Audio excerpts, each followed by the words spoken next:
હવે જો ગયા વિડિયો લેક્ચરમાં આપણે બધી સંયોજનોની વાત કરી. હવે એક છેલ્લો નાનો એવો મુદ્દો રહી ગયેલો, બરાબર. એ પ્રશ્ન છે છેલ્લે સાબુ અને પ્રક્ષાલકો, બરાબર છે. આપણો જે પ્રશ્ન છે છેલ્લો નાનો એવો મુદ્દો સાબુ અને પ્રક્ષાલકો, સાબુ અને પ્રક્ષાલકો, આના વિશેની વાત છે એ હવે આપણે જોઈએ. તો સાબુ અને પ્રક્ષાલકો છે એની વાત જોતા જઈએ તો એમાં શું આવશે? તો કે જો એની અંદર આવશે તો કે ભાઈ સાબુ અને પ્રક્ષાલકો એ કાર્બોક્સિલિક એસિડના સોડિયમ અને પોટેશિયમના ક્ષારો છે. સાબુ અને પ્રક્ષાલકો એ કાર્બોક્સિલિક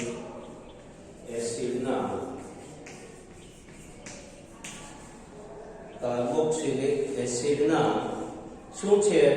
તો કે ભાઈ કાર્બોક્સિલિક એસિડના એ સોડિયમ અને પોટેશિયમના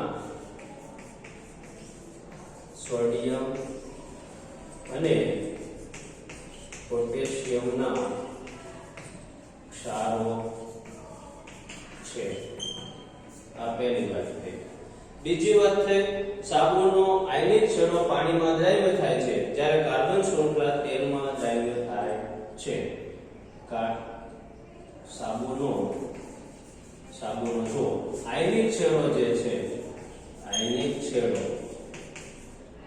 એ પાણીમાં હોય અને જે કાર્બનની શૃંખલા વાળો છેડો છે,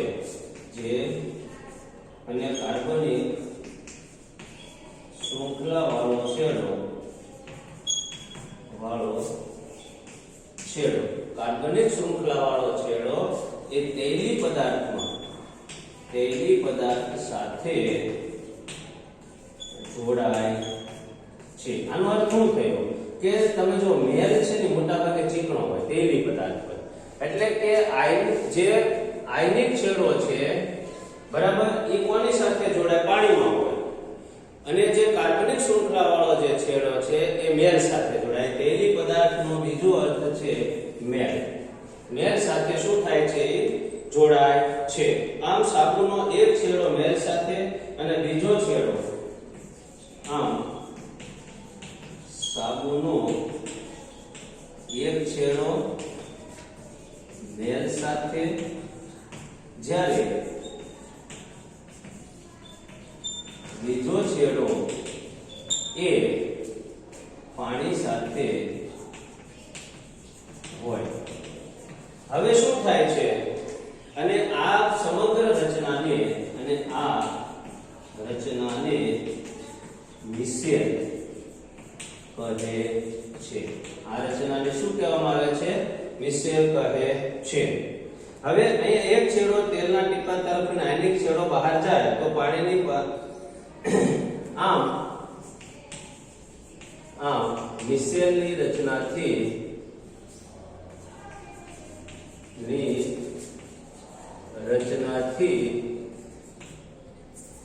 મેલ દૂર થાય છે. જો આટલી વસ્તુ છે એ તમે લખો એટલે અહીંયા આ પાઠ શું થાય છે? પૂરો. અને મિસેલની રચના તરીકે ઓળખવામાં આવે અને મિસેલની રચનાથી છે એ મેલ શું થઈ જાય છે? દૂર થઈ જાય છે. બરાબર છે. હવે આપણે બીજી વાત જોઈએ. જો પાણીમાં છે એ જ્યારે આયનિક છેડો બહાર જાય ત્યારે પાણીમાં પાઇસો ઇલ્મિશનની રચના કરે છે અને સાબુ મિસેલને પાણીને દૂર કરવામાં શું કરે છે? મદદ કરે છે. તો અહીંયા આ પાઠ છે, ચોથો પાઠ, એ શું થાય છે? પૂરો. હવે આપણે જે પાઠ જોવાનો છે એ 8મો પાઠ છે. 8મો પાઠ શું છે એની વાત આપણે જોઈએ તો પાઠ 8માં છે કે ભાઈ સજીવો કેવી રીતે પ્રજનન કરે છે. એટલે કે સજીવની એક દેહધાર્મિક ક્રિયા જે છે પ્રજનન, એની વાત આપણે આમાં જોવાની છે. બરાબર છે. એટલે આપણા પાઠનું નામ છે, હવે આપણે જોઈએ છીએ નવો પાઠ,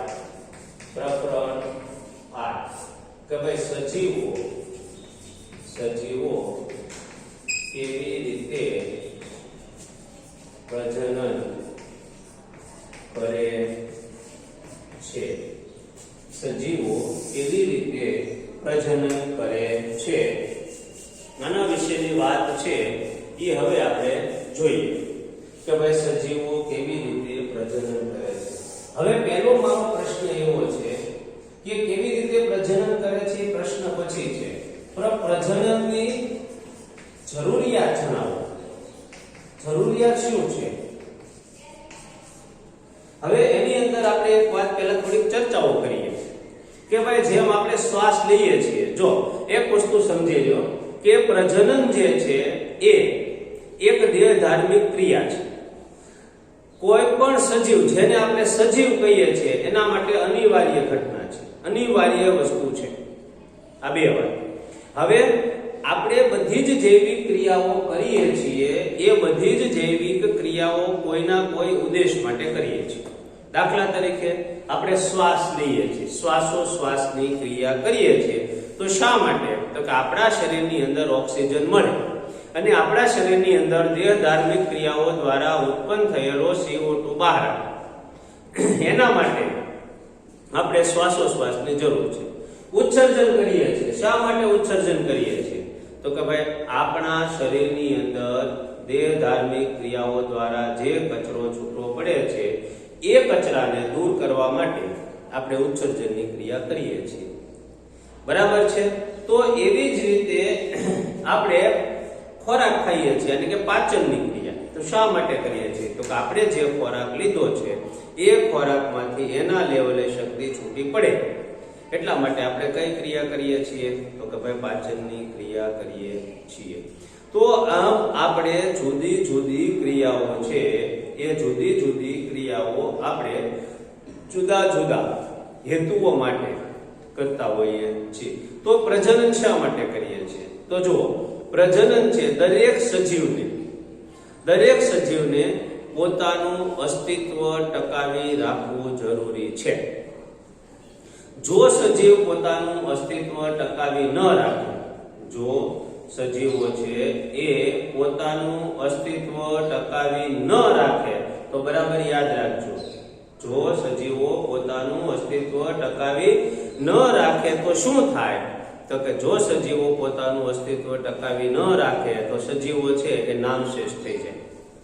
એટલે કે યાની કે પ્રજનનની પ્રક્રિયા જો આપણે ન કરતા હોઈએ, કોઈ સજીવ છે, માની લો કે વનસ્પતિ છે, નવો છોડ ન ઉગાડે, તો વનસ્પતિ નવો છોડ ન ઉગાડે એના બીજમાંથી, તો એ વનસ્પતિ નાશ પામી જાય, એ વનસ્પતિનું અસ્તિત્વ ભૂસાઈ જાય. માની લો કે ગાય છે પ્રજનન કરી અને નવા વાછરડાને જન્મ ન આપે, તો ગાયનું અસ્તિત્વ નાશ પામી જાય છે, ગાય પછી રહેતી નથી. આમ કોઈ પણ સમજી લેજો, કોઈ પણ સજીવને પોતાનું અસ્તિત્વ ટકાવી રાખવા માટે પ્રજનનની પ્રક્રિયા જરૂરીની પણ અનિવાર્ય છે. કોઈ પણ સજીવને પોતાનું અસ્તિત્વ ટકાવી રાખવા માટે પ્રજનનની પ્રક્રિયા અનિવાર્ય છે. હવે આ પ્રજનનથી શું થાય છે? તો કે આ પ્રજનનથી દરેક સજીવ છે એ પોતાના જેવો જ નવો સજીવ છે એ ઉત્પન્ન કરે છે. એ પ્રક્રિયા છે અને આપણે પ્રજનનની પ્રક્રિયા કહીએ છીએ. હવે અહીંયા પ્રશ્ન એવો આવે છે કે દરેક સજીવ પોતાની જેવો જ નવો સજીવ કેમ ઉત્પન્ન કરે છે? એ વિચારવા જેવું છે કે ભાઈ દરેક સજીવ છે એ પોતાની જેવો જ નવો સજીવ કેમ ઉત્પન્ન કરે છે? ગાય કેમ વાછરડો અથવા વાછરડીને જન્મ આપે છે? ભેંસ કેમ પાડી અથવા પાડાને જન્મ આપે છે? આવું શા માટે? તો એના માટે આપણે આગળના 9મા ધોરણની અંદર કોષની રચના ભણી ગયા, વનસ્પતિ કોષ અને પ્રાણી કોષ.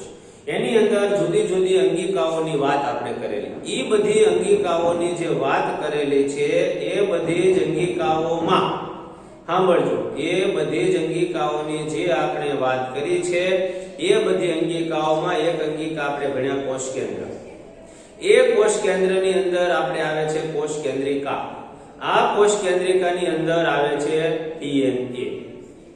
તો જે DNA છે સમજી લેજો, કોષમાં રહેલું જે DNA છે એ DNA નું આખું નામ છે ડીઓક્સીરિબોઝ ન્યુક્લિક એસિડ. DNA નું ફૂલ ફોર્મ છે ડીઓક્સીરિબોઝ ન્યુક્લિક એસિડ. તો આ જે DNA છે એ ડીએનએ છે આ આખું જે આપણા શરીરની જે છે એ બ્લુપ્રિન્ટ તૈયાર કરે છે. આજે હવે તો એવા બધા અત્યાર સુધી આપણે કુંડળી બનાવતા.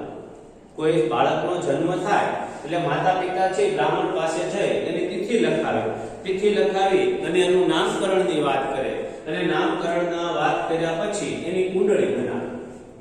બરાબર છે. પણ હવે નવું સંશોધન એમ કહે છે કે હવે નવા સંશોધન મુજબ આપણે એની ડીએનએ કુંડળી બનાવવી પડશે. શું બનાવવી પડશે?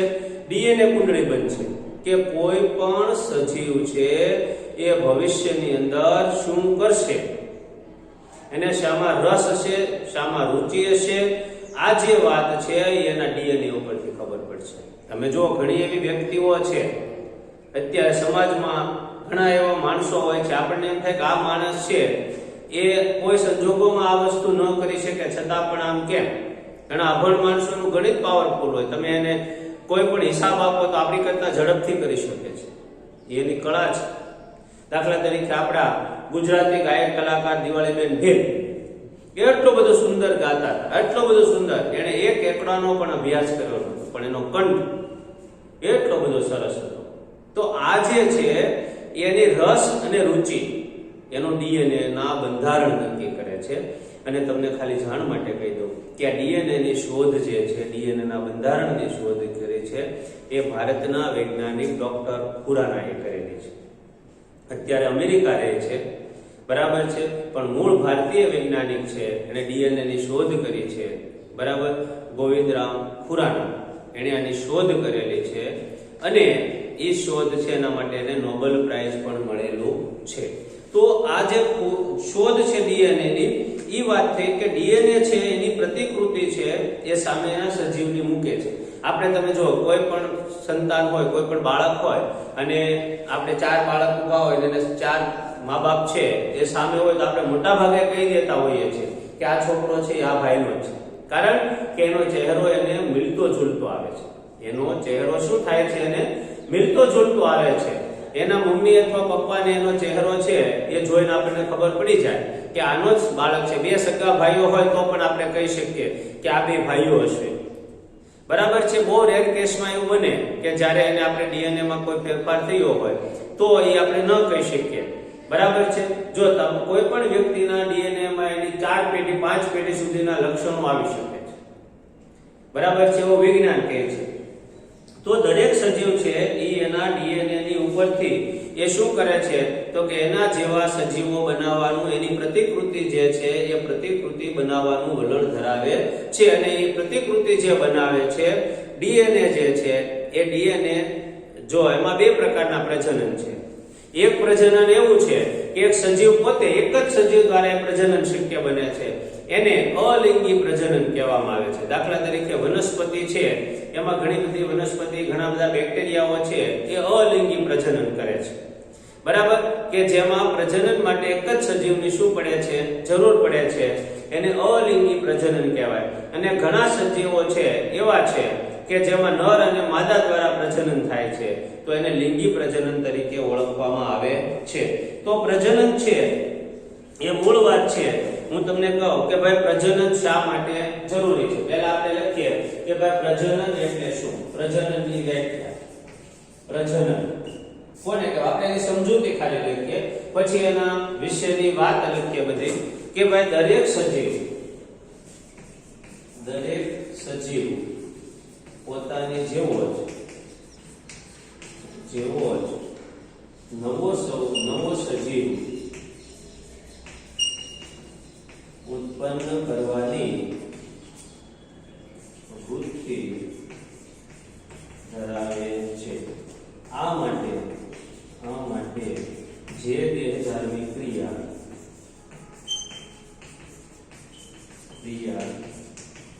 કરે છે તેને પ્રજનન કહે છે. દરેક સજીવ છે એ પોતાને જેવો જ નવો શું કરે છે? નવો સજીવ ઉત્પન્ન કરવાની વૃત્તિ ધરાવે છે. આ માટે જે દેહધાર્મિક ક્રિયા કરે છે તેને શું કહે છે? પ્રજનન કહે છે. બરાબર છે. હવે પ્રજનનના પ્રકાર. પ્રજનનના બે પ્રકારો છે. પ્રજનનના બે પ્રકારો છે. એમાં પહેલો પ્રકાર છે અલિંગી પ્રજનન. બીજું છે એને કહેવાય લિંગી પ્રજનન. બીજું છે એને શું કહેવાય? લિંગી પ્રજનન. પહેલું છે એને કહેવાય અલિંગી પ્રજનન, બીજું છે એને કહેવામાં આવે છે લિંગી પ્રજનન. હવે આપણે જોવું છે અલિંગી પ્રજનન. અલિંગી પ્રજનન. તો અલિંગી પ્રજનન જે છે એના વિશેની વાત જોઈએ તો અલિંગી પ્રજનનની વ્યાખ્યા અને પછી એના જુદા જુદા પ્રકારો જે છે, અલિંગી પ્રજનનના ઘણા બધા પ્રકારો છે, એના વિશેની પછી આપણે વાત જોઈએ. પછી લિંગી પ્રજનન અને પછી વાનસ્પતિક પ્રજનન. તો હવે આપણે જોઈએ તો કે અલિંગી પ્રજનન એટલે શું, એની વ્યાખ્યા કહીએ.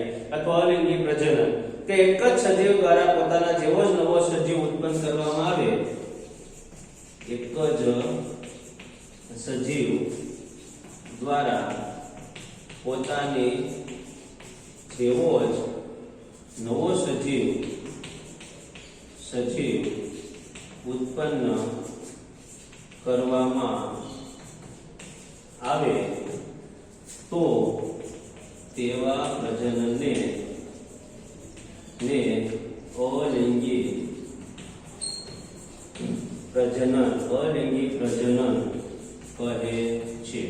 એક જ સજીવ દ્વારા પોતાને જેવો જ નવો સજીવ ઉત્પન્ન કરવામાં આવે તો તેવા પ્રજનનને અલિંગી પ્રજનન કહે છે.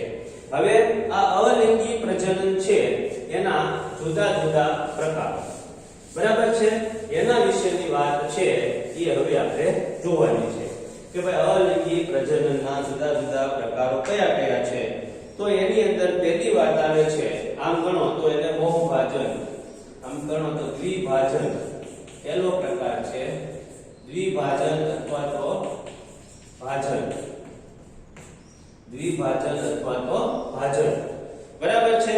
આ અલિંગી પ્રજનનનો પહેલો પ્રકાર છે દ્વિભાજન અથવા તો ભાજન. ખાલી એમાં બે વાત આવશે, એક છે બહુભાજન અને ખાલી દ્વિભાજન, બરાબર છે. એના વિશેની વાત જોઈએ કે એક સજીવમાં આ પ્રકારનું, એક કોષીય સજીવમાં આ પ્રકારનું વિભાજન, પહેલો મુદ્દો છે. એક કોષીય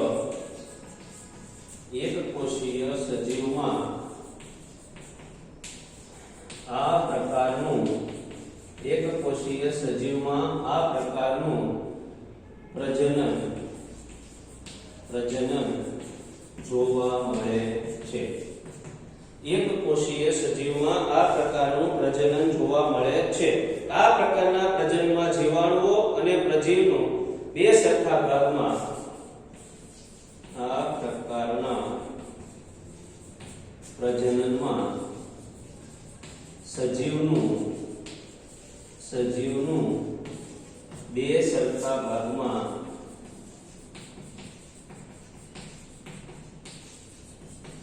વિભાજન થાય છે. હવે આ વિભાજન છે એ કઈ એવું રીતે ન થઈ જાય કે ચાલો એક સજીવ છે એના બે કટકા કરી નાખો એટલે દ્વિભાજન થઈ ગયું. દાખલા તરીકે આ એક ચોક છે, બરાબર, આના બે કટકા કરી નાખો એટલે દ્વિભાજન થઈ ગયું. એમ ન થાય, સમજી લેજો. આ પ્રક્રિયા છે એ મોટી છે કે સૌથી પહેલા કોષ છે એ પરિપક્વ થાય. એ પરિપક્વ થયેલો કોષ છે એની અંદર દરેક અંગિકાઓ છે, એમાં કોષ કેન્દ્ર છે મોટું થાય, કોષ કેન્દ્ર મોટું થાય, એના બે કોષ કેન્દ્રિકા બને, બે કોષ કેન્દ્રિકા બની અને પછી એના જે છે એ ભાગલા પડે કે બેમાં એક એક કોષ કેન્દ્ર રહે અને બાકીની અંગિકાઓ જે છે એ નવા કોષ કેન્દ્રો છે એ નિર્માણ કરે. બરાબર છે કે ચાલો એક સાથે બે કટકા થઈ ગયા અને દ્વિભાજન થઈ ગયું એમ નથી આવવાનું. આ તો તમારી ચોપડીમાં એટલું સમજાવેલું છે એટલે મેં તમને એટલું લખાવ્યું. બાકી આ પ્રક્રિયા છે એ ખૂબ કેવી છે, મોટી છે, બરાબર છે. અમીબા જેવા સજીવમાં આ પ્રકારનું પ્રજનન છે એ ઉદાહરણ છે કે એક કોષીય સજીવ. તો એક કોષીય સજીવનું ઉદાહરણ કયું લીધું છે તો કે ભાઈ અમીબા. તમે જો અમીબાની 1 2 3 4 અને 5 આકૃતિ આપી છે, બરાબર છે કે અમીબા છે એના પહેલા જો કોષ કેન્દ્ર છે એ મોટું થયું, જો બરાબર છે. પછી વચ્ચે એક ખાંચો પડ્યો, બરાબર. એ ખાંચો પડ્યા પછી એની અંદર ખાંચ મોટી થઈ અને કોષ કેન્દ્ર છે બે ભાગમાં વહેંચાઈ ગયું અને પછી છે એ બે બાળ અમીબા છે એ નિર્માણ પામ્યા છે બરાબર તો આવી રીતે છે કે અમીબા જેવા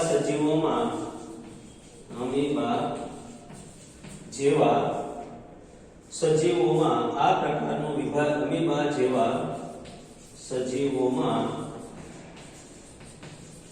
આ પ્રકારનું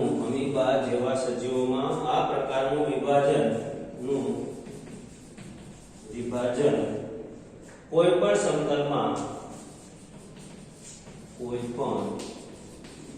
સમતલમાં થાય છે અમુક એકકોષીય સજીવોની સંરચના સંગઠિત થયેલી હોય છે આથી આવા અમુક એકકોષીય સજીવોની સંરચના સંગઠિત થયેલી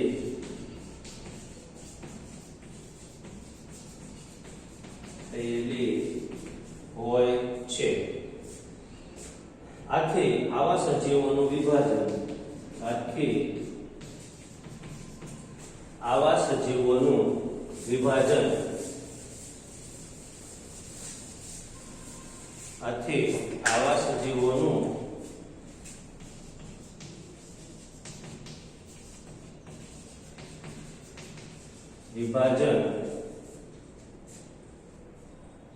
આથી આવા સજીવોનું વિભાજન કોઈ એક જ સમતલમાં થઈ શકે આવા સજીવોનું વિભાજન એક જ સમતલમાં થઈ શકે છે બરાબર છે પછી બીજું જુઓ કે જેમ કે કાલા અજરના રોગકારક છે લેશમિયાના કોષમાં એક છેડા પર સાબુક જેવી રચના હોય છે આવા કોષમાં દ્વિભાજન એક નિયત સમતલમાં થાય છે હવે અહીંયા તમે બે ત્રણ વખત શબ્દો લખો સમતલમાં થાય છે એક જ સમતલમાં થાય છે એક જ સમતલમાં થાય છે બરાબર ને તો તમે મને પ્રશ્ન પૂછશો કે સાહેબ આ એક જ સમતલમાં એટલે શું તો એ એમ કહેવા માંગે છે કે દાખલા તરીકે અમીબા છે ને એનો આકાર આવો છે કોઈ પણ આકાર તો એ આમથી પણ થઈ શકે અને આમથી પણ થઈ શકે બરાબર છે તો અહીંયા તમે જુઓ તો કે અમીબા છે આકૃતિ તમારે દોરવાની છે બરાબર એનો કોઈ નિશ્ચિત આકાર તો છે નહીં અમીબાનો એટલે પહેલા એનું કોષ કેન્દ્ર શું બન્યું છે મોટું બન્યું હવે તો કે કોષ કેન્દ્ર છે એ મોટું બન્યા પછી એની અંદર જે છે એ આવી નાની એવી છે એ ખાંચ બની આ કોષ કેન્દ્ર શું બન્યું મોટું બન્યું અને નાની શું બની ખાંચ બની હવે તો કે આ ખાંચ છે એ મોટી બને છે અને બે બાજુ જે છે એ અમીબાની અંદર બે બાજુ કોષ કેન્દ્ર છે એ વહેંચાઈ જાય છે ખાંચ કેવી બને છે મોટી બને છે અને કોષ કેન્દ્ર છે એ બંને બાજુ શું થઈ જાય છે વહેંચાઈ જાય છે અને અંતે છે એ આવી રીતે છે એ બે બાળ અમીબા છે એ નિર્માણ પામે હવે માની લો કે આવી રચના હોય એની રચના છે એ આવી ચાબુક જેવી છે એમ આપણે કહીએ તો એનું આમ જે છે એ ન થાય આમ છે એ રચના થાય નહીં તો એની જો આકાર છે એ એનો ચોક્કસ પ્રકારનો હોય તો જ એનું બે ગમે તે સમતલમાં એક જ સમતલમાં થઈ શકે પછી જો મેલેરિયા છે એના પરોપજીવી છે પ્લાઝ્મોડિયમ જેવા એની એક કોષીય સજીવ એક સાથે અનેક સંતતિઓને બાળ વિભાજન થાય પછી બીજી વાત આ જુઓ આ અમીબામાં બહુભાજન એમાં દ્વિભાજન એની અંદર એકમાંથી કેટલા બાળકોષ બન્યા બે બાળકોષ બન્યા બરાબર છે આવી રીતે છે એકમાંથી બે બાળકોષ બને એને દ્વિભાજન કહેવાય હવે બીજી વાત એવી આવે છે કે ઘણી વખત એવું બને છે સાંભળજો બે વાત બને છે કે કોઈ વિપરીત પરિસ્થિતિ હોય બરાબર છે તો આ બધા એકકોષી સજીવો છે વિપરીત પરિસ્થિતિમાં બહુ લાંબો સમય સુધી પોતે ટકી શકતા નથી એટલે પોતાના શરીરની આસપાસ એક ચોક્કસ પ્રકારનું કવચ બનાવે છે અને આ કવચ છે એ બને પણ અંદર વિભાજનની પ્રક્રિયા ચાલુ જ રહે છે એટલે 2 માંથી 1 માંથી 2 2 માંથી 4 4 માંથી 8 આ પ્રક્રિયા તો ચાલુ જ રહે છે પણ બહાર આવી શકતા નથી. પછી જ્યારે યોગ્ય પરિસ્થિતિ મળે તો એક સાથે બધા સજીવો શું આવે બહાર, તો એને બહુભાજન કહેવાય. અને બીજું એક છે કે મેલેરિયાના જે સૂક્ષ્મજીવો છે પ્લાઝ્મોડિયમ, મેલેરિયાના જે સૂક્ષ્મજીવો છે પ્લાઝ્મોડિયમ એ એવું બને છે કે એક સાથે ઘણા બધા મેલેરિયાના પ્લાઝ્મોડિયમ સજીવો છે એ ઉત્પન્ન કરે છે. તો આને શું કહેવામાં આવે છે? બહુભાજન. તો એમ જોઈએ કે જો એની પહેલા વ્યાખ્યા લખીએ, જો બે કરતા વધારે બાળકોષો ઉત્પન્ન થતા હોય તો બે કરતા વધારે બાળકોષો ઉત્પન્ન થતા હોય તો તેવા પ્રકારના પ્રજનનને બહુભાજન પ્રકારનું પ્રજનન કહે છે. બહુભાજન પ્રકારનું પ્રજનન કહે છે. દાખલા તરીકે મેલેરિયાના પરોપજીવી પ્લાઝ્મોડિયમ જેવા મેલેરિયાના પરોપજીવીઓ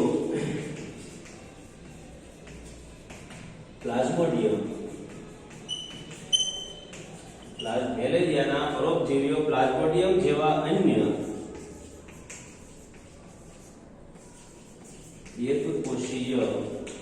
અન્ય એકકોષીય સજીવ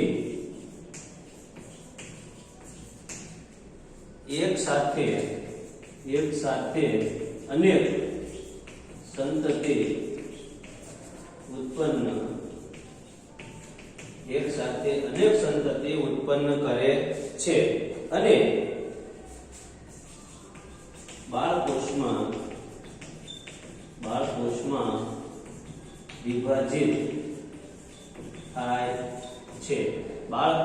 વિભાજિત થાય છે. જેને બહુભાજન કહે છે. જો ન દેખાય તો બોલું છું કે એક સાથે અનેક બાળકોષો ઉત્પન્ન થાય છે જેને શું કહેવામાં આવે છે? બહુભાજન કહે છે. બરાબર છે. તો અહીંયા જો બે વાત આપણે કરી, એક છે દ્વિભાજન અને બીજું છે બહુભાજન. કે અહીંયા દ્વિભાજનમાં બે કોષો ઉત્પન્ન થાય તો એને દ્વિભાજન, અને બે કરતા વધારે મેં તમને કીધું બે પરિસ્થિતિની અંદર બહુભાજન થાય. એક છે પ્લાઝ્મોડિયમ જેવા સૂક્ષ્મજીવો છે એક સાથે ઘણા સજીવો ઉત્પન્ન કરે તો એને બહુભાજન કહેવાય. અને બીજું જે છે એ કોઈ વિપરીત પરિસ્થિતિની અંદર એ સજીવો છે એની બાજુમાં કવચ જામી જાય અને કવચ દ્વારા છે એ પછી જ્યારે વાતાવરણ છે અનુકૂળ આવે અને કવચ તૂટે ત્યારે જો થાય તો એને શું કહેવામાં આવે છે? બહુભાજન પ્રકારનું પ્રક્રિયા કહે છે. હવે નવી વાત આવે છે અવખંડન. નવી વાત શું આવે છે? નવા પ્રકારનું બીજા પ્રકારનું આલિંગી પ્રજનન છે એ છે અવખંડન. તો જો અવખંડન જે છે એની અંદર શું આવે તો કે કોઈ એક સજીવ છે એ નાના ટુકડાઓમાં વિભાજિત થઈ જાય. કોઈ એક સજીવ છે એક અમુક ચોક્કસ પ્રકારની લીલમાં બને છે કે કોઈ સજીવ છે એ નાના ટુકડાઓમાં શું થઈ જાય છે? વિભાજિત થઈ જાય છે. અને પછી દરેક ટુકડો જે છે એ દરેક ટુકડો પાછો પોતે સ્વતંત્ર સજીવ તરીકે વર્તે તો એવા પ્રકારનું જે પ્રજનન છે એને શું કહેવામાં આવે છે? અવખંડન પ્રકારનું પ્રજનન કહે છે. દાખલા તરીકે સ્પાયરોગાયરા પ્રકારની લીલ છે એમાં આ પ્રકારનું પ્રજનન જોવા મળે છે. દરેક સજીવમાં આ પ્રકારનું અવખંડન શક્ય બનતો નથી. બહુકોષીય સજીવોમાં કોષો એ વિશિષ્ટ કાર્ય કરવા માટે સંકલિત થયેલા હોય. દાખલા તરીકે આપણે છે એ હાથ કાપી નાખે તો હાથ ગમે એને નાખી દો નવો હાથ ન બને. કારણ કે દરેક બહુકોષીય સજીવો છે એની અંદર શું થાય છે તો કે દરેક કોષો છે અલગ અલગ કામ કરવા માટે વહેંચાયેલા હોય છે. બરાબર. આપણો આંખ છે તો ખાલી જોવાનું જ કામ કરે, હાથ છે એ પકડવાનું જ કામ કરે છે. બરાબર છે. તો એ દરેક સજીવો અલગ અલગ એટલે બધા જ પ્રકારના સજીવોમાં અવખંડન પ્રકારનું પ્રજનન શક્ય નથી. એટલે કે અહીંયા અવખંડન શું છે તો કે કોઈ સજીવ છે એ શું થાય તો કે કોઈ સજીવ છે એના નાના ટુકડાઓમાં શું થઈ જાય છે? વિભાજિત થઈ જાય છે. અને નાના ટુકડાઓમાં વિભાજિત વિભાજિત થયા પછી એ સજીવ છે એ દરેક ટુકડો છે એ પાછો નવા સજીવ તરીકે વર્તવો જોઈએ, તો એ પ્રકારના પ્રજનનને અવખંડન કહે છે. અને સ્પાઇરોગાયરા લીલમાં પછી દુર્વા છે, દુર્વા નામની એક વનસ્પતિ આવે, એના ટુકડાઓ ગમે ત્યાં તમે નાખો, એ ટુકડાઓ છે એ નવા સજીવ તરીકે વર્તે છે, તો એને અવખંડન પ્રકારનું પ્રજનન કહે છે. આવતા વખતે આપણે એના વિશે લખીશું. અત્યારે એટલું રાખીએ છીએ. અસ્તુ. જય સ્વામિનારાયણ.